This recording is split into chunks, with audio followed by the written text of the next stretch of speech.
Assalamualaikum warahmatullahi wabarakatuh. Perkenalkan, nama saya Gesta Amelia Putri dari kelas 12 IPA 1 nomor absen 4. Pada video sebelumnya, saya telah membahas mengenai resensi novel yang berjudul Jejak Langkah. Pada video kali ini, saya akan mengulas tentang keindahan dari novel tersebut. Novel Jejak Langkah merupakan novel ketiga dari tetralogi Buru yang paling tebal, yaitu memuat 734 halaman. Roman bagian pertama yang berjudul Bumi Manusia merupakan periode penyemaian dan kegelisahan. Roman kedua yang berjudul Anak Semua Bangsa merupakan periode kehidupan arus bawah para kaum pribumi yang tidak berdaya dalam melawan kekuatan besar Eropa. Kemudian, roman ketiga yang berjudul Jejak Langkah ini merupakan periode pengorganisasian perlawanan. Lalu, apa saja sih keindahan dari novel Jejak Langkah sehingga menarik untuk dibaca? Yang pertama yaitu penggalian lebih dalam tentang Minke, terutama karakter dan sikapnya. Yang digali awal-awal yaitu mengenai pendidikannya. Minke melanjutkan pendidikannya di Stovia atau Sekolah Dokter Jawa. Kemudian setelah itu, Minke mulai aktif berorganisasi. Di buku ini, Minke mulai menunjukkan semangatnya untuk mendorong organisasi pada bangsa Indonesia yang pada saat itu masih dijajah oleh Belanda. Yang kedua yaitu kisah percintaan antara Minke dengan gadis Tionghoa yang bernama Aung San Mei. Namun, kisah cinta mereka tidak seperti kisah cinta yang ada dalam novel-novel sekarang. Mereka tidak teleponan, tidak SMS-an, apalagi WhatsApp-an. Namun, mereka berkomunikasi melalui sebuah surat.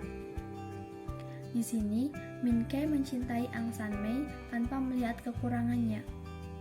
Walaupun Aung San Mei mengidap penyakit, tetapi Minke tetap menyayangi dan selalu ada untuk Aung San Mei. Yang ketiga, di buku ini kita tidak hanya dijejali oleh cerita-cerita fiksi saja, namun juga dicampur dengan kondisi-kondisi yang sebenarnya real atau terjadi. Jadi ceritanya pada tahun 1900-an, di mana pada saat itu banyak muncul organisasi-organisasi pertama yang didirikan oleh kaum pribumi di Indonesia. Kemudian, Minke menjadi salah satu tokoh yang merintis organisasi terbesar yang pernah ada di Indonesia, di mana organisasi itu sendiri selanjutnya akan menggerakkan dan meningkatkan pendidikan kaum pribumi di Indonesia pada saat itu.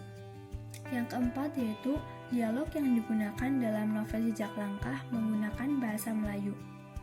Artinya bahasanya berbeda dengan bahasa yang digunakan oleh bangsa Indonesia pada saat ini. Jadi, kita dapat mengetahui seperti apa sih bahasa yang digunakan oleh orang-orang pribumi pada masa lalu. Yang kelima yaitu di dalam novel Jejak Langkah terdapat banyak istilah dan bahasa asing yang telah diberi keterangannya. Jadi kita dapat menambah kosakata berbahasa. Yang keenam, mengenalkan sejarah yang tidak dibahas dalam pelajaran yang dikemas sebagai novel sejarah roman. Bagi orang-orang yang menyukai sejarah bisa membaca novel ini karena di dalamnya terdapat banyak peristiwa-peristiwa yang terjadi di Nusantara pada masa Hindia Belanda. Dan yang ketujuh yaitu di buku ini kita diajak untuk menggali tentang ideologi-ideologi dalam bernegara di mana pada saat itu terdapat diskriminasi antar ras yang sangat berbeda, yaitu antara bangsa Eropa dengan kaum pribumi. Dan juga kesetaraan genre serta kesamaan orang di mata hukum. Selain itu, dengan membaca novel ini, kita juga dapat melihat bagaimana pentingnya berorganisasi. Itulah beberapa keindahan yang menjadi daya tarik dari novel yang berjudul Jejak Langkah. Sekian dan terima kasih. Wassalamualaikum warahmatullahi wabarakatuh.